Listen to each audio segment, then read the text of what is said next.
I promised, I'm going to try to move this around a lot and not go over the same old thing over and over again. You know, New York mob, blah, blah, blah. So we'll go over to Dallas and talk about those guys.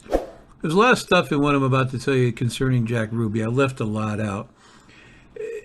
And a lot of people have used this as evidence. Well, Ruby, because of his connections with low-level connections with the mob in Chicago, his connections with the mob in Dallas, therefore it was a mob assassination of President Kennedy.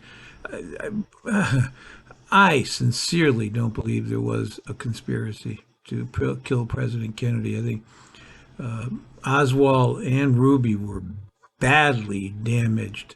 Read their biographies. Badly damaged, badly traumatized people who just were not mentally well. They were ill. And Ruby was violent. And so what's he doing with these mob guys? Well, you know, he's in a gutter. These mob guys are in a gutter. I mean, who do you know hangs around mob guys? It's a low level business. They're low level people, and that's what Ruby was. He was just he was kind of a slimy guy. There's a report in the I'm pretty sure it's in the report on the president's assassination that he once masturbated a dog to show in a bar to show his friend, and he had a lot of dogs, how he calmed the dog down. I thought, I have a lot of dogs. I mean, that's a lot of ways to calm dogs down. You don't do that. He was crazy. So, but anyway, I will admit, yeah, it's weird that he keeps showing up in these places, but I just don't think it means much. Anyway, the Mafia in Dallas was active by the eve of Prohibition. It was founded probably by a guy named Carlo Piranio, who came from Louisiana by way of Corleone, Italy. In February 1930, he died of cancer of the spine. Ugh. And he left the family to his brother Joe. He left the mob family to his brother Joe. Joe Servilio succeeded Joseph Pirano when he died in 1956. Servilio ran mostly gambling operations. It wasn't all bad guy stuff, quasi-legal stuff. Working under him was a guy named Chicken Louis Fiorentello. The family owned a poultry business, hence chicken. He was a Dallas hood. He was born in Louisiana, but his parents were also from Corleone. Fiorentello was a nightclub owner and a bookmaker. And in the 1950s, he was under investigation for his ties by the FBI for his ties to organized crime and gambling. Once, when there was a raid on Servilio's headquarters, Fiorentello was arrested. He pleaded the fifth before the legislative committee looking into organized crime in Texas 100 times, over 100 times. Regardless, there was insufficient evidence to incriminate him, so he was cited for contempt and he was sentenced to a year in prison, $1,000 fine. He appealed, he lost.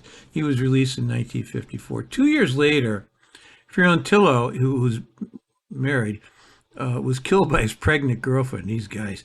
He's 24-year-old girl named Betty Lou Berry.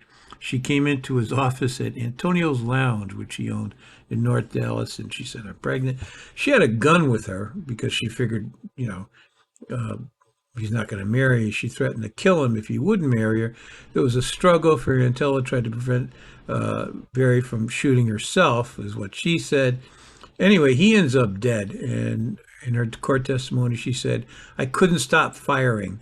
It's a long way away from he tried to get the gun from me.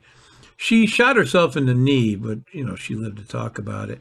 Ferrelia was dead at Parkland Memorial Hospital. This is July 1956. She swore it was an accident. 3 months later, Fiorentello's former wife, Mary Dorothy McCulley, was found murdered in Pasadena, California. They're fairly certain that the murderers were part of the Dallas mob. Nobody could really figure it out. Maybe they're looking for money. Later that month, Joe Piranio, the one-time boss of the organization, committed suicide. He was grief-stricken. His wife had died, and he just didn't want to go on without her. And then in the late 1950s, Frank Tortiorillo was identified by the FBI as a member of the Dallas Mafia and a partner with Joe Campisi in several enterprises. And they were both suspected of answering to the New Orleans Mafia. There's never been a defined connection made. The Marcellos, the New Orleans Mafia, often showed up for Campisi family affairs. The Marcello family made an alliance with the Dallas Mafia boss Savello, who he knew from Baton Rouge. In 1938, Savello had served 15-year prison sentence for selling heroin, cocaine, distribution. And then which is where he met Marcel. In 1962, he was deported.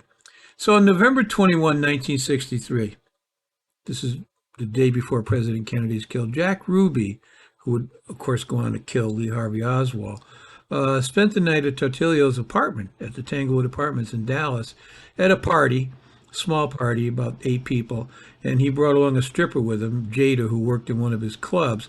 Jada apparently was Tortorello's girlfriend. Afterwards, they all went to Campisi's restaurant, the Egyptian Lounge, for steaks. Campisi had one arrest for murder. I mean, if you got to have one arrest, I guess that should be the thing to have an arrest for. And he shot dead. An employer drew a knife on him. There was an investigation. The government figured, well, self-defense. Campisi told FBI agents he had known Ruby since 1948. And Ruby butchered Oswald in 1963, so it's quite a while.